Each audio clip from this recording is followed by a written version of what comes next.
और आगे बढ़ते हुए बात करें गुलशन इकबाल में अपार्टमेंट के डक से नौमौलूद बच्चे की लाश मिलने का अफसोसनाक वाकया। मुकदमा गुलशन थाने में दर्ज कर लिया गया है, जबकि नौमौलूद बच्चा 3 से 4 दिन का था। इस हवाले से मजीद बात करेंगे नुमाइंदा 5 न्यूज़ सैयद आतिफ अली से। आतिफ, बताइएगा।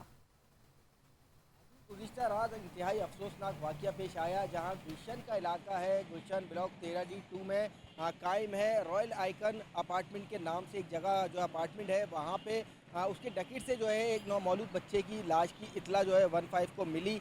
जैसे ही 15 वहाँ पहुंची तो नौमौलूद बच्चे को जो है वहाँ से उसकी लाश को उठाया गया और अस्पताल मुंतकिल किया गया।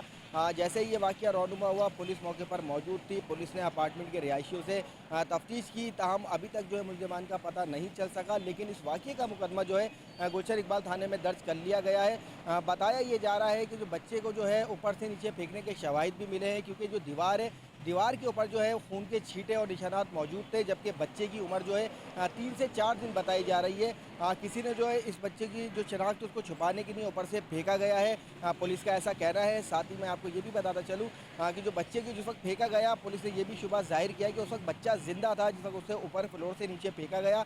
ताहम बच्चे जो है बच्चे की लाश को उठा के जो है अस्पताल लेके गए। वहाँ पे उसका जो DNA और सेरोलॉजी टेस्ट जो है वो करा के जो महफूज कर लिया गया है। जबकि नामालूम मुल्ज़िमान के खिलाफ जो मुकदमा दर्ज भी कर लिया है। पुलिस का कहना है कि अपार्टमेंट में जितने भी लोग हैं उनसे इस हवाले से तफ्तीश की जा रही है कि ये किस फ्लोर से फेंका गया है। जहाँ जहाँ खून के निशानात दीवारों पर मौजूद है, उन अपार्टमेंट में जाकर पुलिस जो है तफ्तीश कर रही है। लेकिन अभी तक जो है मुल्ज़िमान का पता नहीं चला है। एक तरफ ये भी बताया जा रहा है पुलिस की जानिब से कि मुमकिन तौर पे जो जिन फ्लैटों में शक है वहाँ के मकीनों का DNA भी कराया जाएगा, क्योंकि बच्चे का DNA ले चुके हैं। और इसी तरीके से कोशिश की जाएगी जो मुल्ज़िमान उन तक पहुँचा जाए और उनके खिलाफ जो कार्रवाई की जाए।